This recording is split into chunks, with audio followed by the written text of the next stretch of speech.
Ang pangil na ito ay selyado ng libu-libong taon. Nakikita ang tibak na may awtoridad na nakapalibot sa mga sapot ng gagamba sa harap. Ang tibak na ito na pinabayaan dito ng sayang. Ang batang Kaufi na sabik ay gustong kunin at hilahin ang tibak. Nang hilahin niya ito ng kaunti, isang matinding liwanag ang sumik. Ang tibak ay nawala at naging ilusyon. Pagkatapos nito, ang tibak ay mabilis na tumalbog pataas sa kalangitan. Binigyan liwanag ang buong madilim na lugar. Si Kaufi na may maliit na katawan ay nagulat sa lakas ng tibak. Si Amber ay sabik na nais hawakan upang tingnan. Talaga namang isang magandang tibak, kaakit-akit, ang liwanag. Tama, maliwanag, hindi ba? Habang nakatutok sa pagtingin, hindi sinasadyang nasugatan ang kanyang kamay. Dali-dali ibinaba ni Kaufi ang sibat para tingnan ang sugat ng kanyang kapatid. Hindi niya alam na matapos madikitan ng dugo ang sibat, ang hiyas sa dulo nito ay kumislap. Nang marinig iyon ni matandang Kauson, dali-dali siyang tumakbo papunta roon. Sinigawan niya ang dalawa dahil sa kanilang ginawang kapahamakan. At galit na pinalaya sila palabas ng kuweba. Mukhang talaga namang naapektuhan na ang sibat. Kaya naman, sinabi niya sa kanila ang buong kwento tungkol sa sibat. Tuwing naririnig ito ni Kaufi, labis siyang natutuwa. Ang itawag na tibak na ito ay luha ng sakit. Luha ng sakit? Ang gumawa nito ay isang taong may apelyidong Tiyo. Siya rin ang unang guro ni Tao Dato. Siya ang unang magiting na mandirigma ng panahon. Noon. Ngunit hanggang sa pagtatapos ng kanyang buhay, hindi pa niya hinawakan ng tibak na ito. At hindi rin ito inyawas mula sa kahon, upang ipakita sa lahat. Bakit nga ba? Dahil napakakatakot. Kapag nakawala na ito mula sa pagkakabilanggo, sisip-sip ito ng dugo ng tao.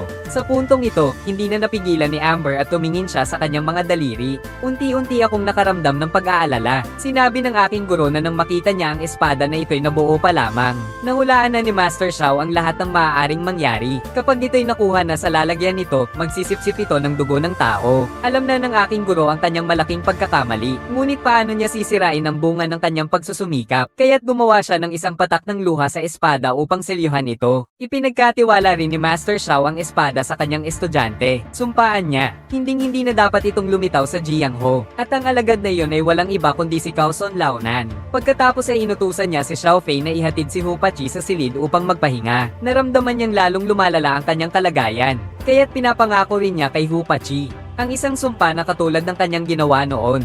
Ang nais niyang makita ay ang sinaunang tibak, hindi ka na dapat bumaba ng bundok. Hindi lang iyon, kundi ang sino mang may balak na kunin ang espada, ay mamamatay. Master, masakit po. Pangako po ba? Parang iba ang Master ngayon pagdating sa usaping ito.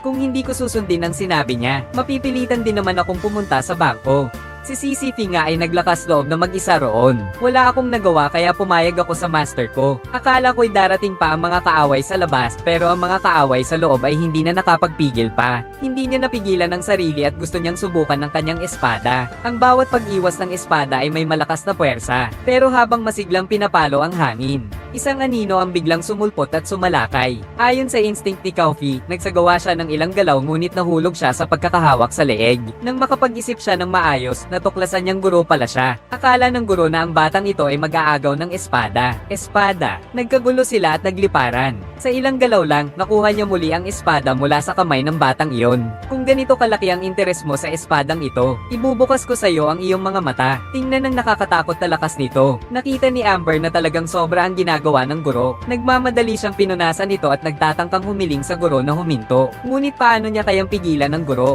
Tumaas ang espada at naghahanda ng bumagsak patungo sa kanya. Mabilis na itinulak ni Gao Fei ang guro palayo. Halos matamaan siya ng espada sa tiyan. Ngunit hindi pa rin nauunawaan ng guro at patuloy pa rin sa atake. Gusto sanang magpaliwanag si Gao Fei pero natisod siya. Habang nahuhulog at lumilipad, ang espada niya ay aksidenteng tumama kay H-Fash. Nakita niya mismo ang pagkamatay ng kanyang kababata. Nauubos din ang dugo sa espada. Nagkatotoo nga ang sinabi ng kanyang guro. Lubos ang pagsisisi ni Kaufi. Dahil sa kanyang panandaliang pagkamausisa ay namatay ang babae. Iyon. Napakasakit. Pagkatapos ilibing ang dalaga, nagdesisyon siyang umalis sa lugar na puno ng kalungkutan. Ngunit ngayon ay nalaman na niya ang sikreto ng sinaunang espada. Paano kaya siya pinayagan ng kanyang guro na bumaba ng bundok? 3 buhay. Higit sa 20 taon na ang nakakaraan. Guro, bakit ninyo nagawa yon? Tama, nagkamali ako. Ngunit ang tibak na ito ang sanhi ng kasalanan. Hindi ito dapat ipanganak. Sinabi niya at pinunasan ang tibak. Inuukit ang pangalan niya sa ibabaw ng libingan.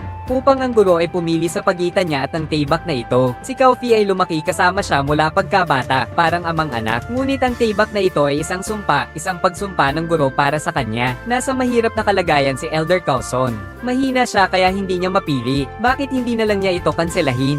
Ang pagpunta, sa halip na patayin ng bata. Ang tibak na ito ay ginawa ng taong may pinakamataas na kakayahan sa buong mundo. Paano ito masisira? Hindi ako naniniwalang peke ito.